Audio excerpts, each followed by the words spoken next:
What's up guys, it's Car Boss here, back in a video where we talk cars, money, investing, and today's video is going to talk about buying sports cars from 24/7 car shows, right? Now, not literally car shows, but buying cars 24/7. I'm going to talk a bit about more. Stick around.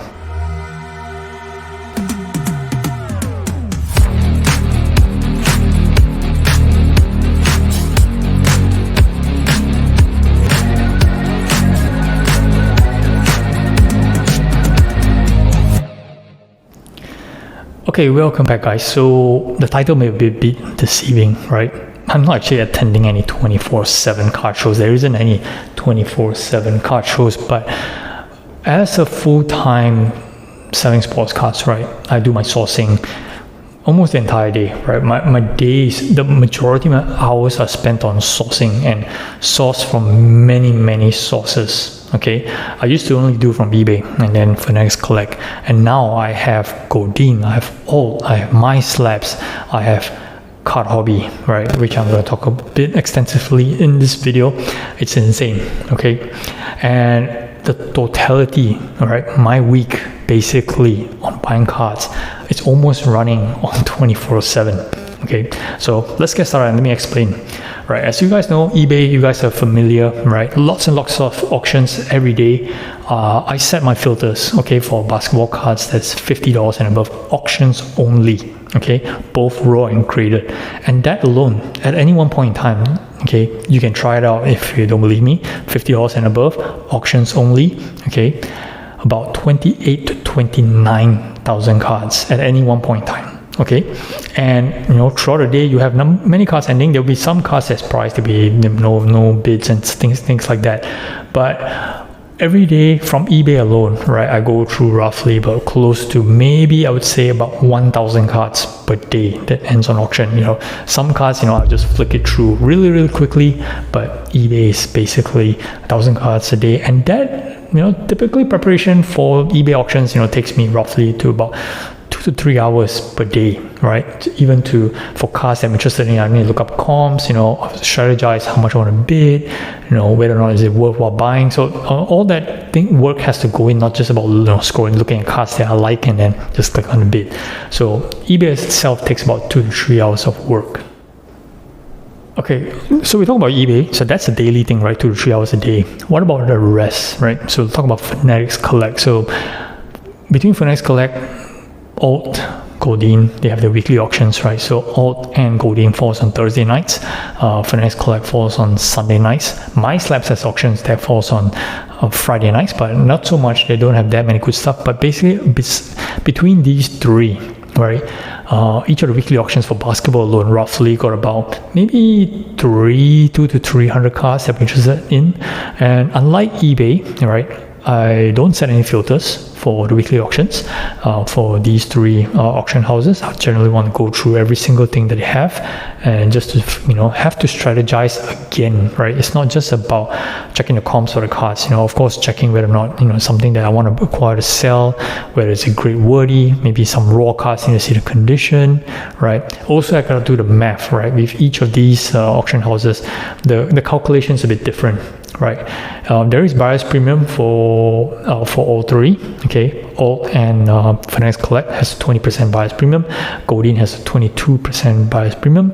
But again, there are other fees that's involved as well, right? There is a credit card fees of 3%. Okay, from Finex Collect, I don't actually impose any credit card fees because I do use my Finex Collect credits to pay off my purchases for stuff that I sell on the platform, but I don't have similar credits on Goldin and on Alt. So therefore, there is additional 3% of credit card fees that you need to factor in, as well as fulfillment fees, right? So Alt and Goldin has fulfillment fee. I believe Alt's at 1% to take it out, and there's shipping, there's insurance. So all this math has to go in for every single card that I'm interested to buy and to plan the basic accordingly. And sometimes, right, you talk about, let's say Alt and Goldin that ends on Thursday, I would do my preparation as early as Monday, right? Monday, Tuesday, I'll spend at least a good 2 to 3 hours per platform on it, okay, to look at the cards, and constant monitoring, because sometimes you build a watch list of maybe like 20, 30 cards, and then slowly it dwindles down as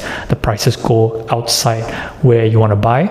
But sometimes you give yourself a bit of buffer, right? Even though you say I'm going to pay, let's say, $500 for this card, but maybe it's currently reached that point, but just slightly, like 510, you give yourself a bit of buffer, maybe 600. But something that's going way and above and beyond, that's a quick no, right?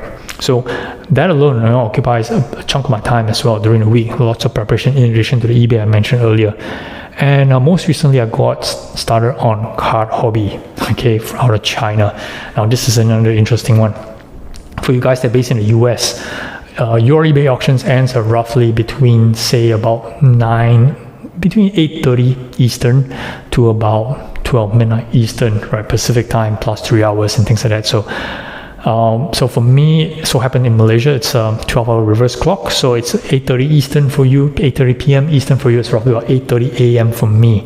And normally during the day of the auctions, every day I wake up roughly about like 6:30 in the morning just to have a check on my entire watch list for the day. So generally I will have, I mentioned earlier, after filtering through 1,000 cards a day, right? I'll generally have a watch list of maybe like 20 or 30 for each day auction that ends. And normally when I wake up in the morning at 6:30, I would see that out of, let's say, the 20, 30, but maybe 10 of them will be kind of like out of range, and I'll be just removing them off the watch list and be watching over like 20 of them.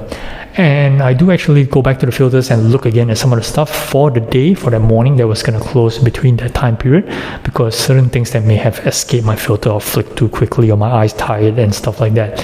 So I will go through the whole routine again. That I'll spend the entire morning, right, doing breakfast from 6:30 to roughly about like 12:30. So that's another 6 hours of daily work on top of the research that I did the night before.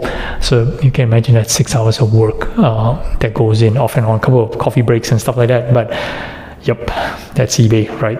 Just to end of the day, I could be just win 1 or 2 cards per day, maybe sometimes more, 4 or 5. But sometimes come on, we're empty-handed. But that's life. Now, Card Hobby, it's a total reverse clock, and what I meant is they operate between 8:30 p.m. local time, okay, to roughly about 10:30. So that's about 8:30 a.m. Eastern to about 10:30 a.m. Eastern. So, and again, that's a preparation by itself, okay. So it behaves like eBay, but that alone has its own preparation, and that is basically preparation for the afternoon, right? So I start my preparation for the daily auctions roughly about like 3 o'clock, 3:30 in the afternoon, right? Maybe spend about 2-3 hours to look at all the stuff that's ending for the day, and it's a lot. Okay, the filters are not as strong as eBay, so it's a lot more work. It's not in English, okay, aside from the player name and the year it's printed. Okay, you gotta really know what you're looking at, right? So even though if you look at an immaculate Anthony Edwards autograph card, you gotta really zoom into the photo just to look at the serial number, whether it's number 49 or is it number 25, okay, because sometimes it's not very clear in the listing. So a bit more work as well. But I wouldn't say Card Hobby is actually any much cheaper than eBay, right? You just have access to a lot more inventory sources, which is pretty key in this business. But again, plenty of hours time spent. So 2 or 3 hours a day preparation for Card Hobby, in addition to another 2 hours on the auction itself, okay, to try to bid on stuff. So if I'm doing 6 hours on eBay during the day, 2 hours of preparation on eBay during for the following day, 2 hours of Card Hobby preparation, another 2 to 3 hours on the auction at night. That's almost the entire day just on these 2 auction houses alone. And throw in that a little bit of the weekly auctions as well, preparations, for Old Goldin and Furnace Collect. That's a huge busy week, and that's why people sometimes ask me, right, why don't you go to Instagram or Facebook? It's just too much. Okay, it's just too much. It's like I said, it's literally attending a card show every single day. There's so much inventory out there to look from, okay? Some of you guys just basically say, oh, there's nothing to buy. There is tons of stuff to buy, of course, bear in mind about the price and things like that.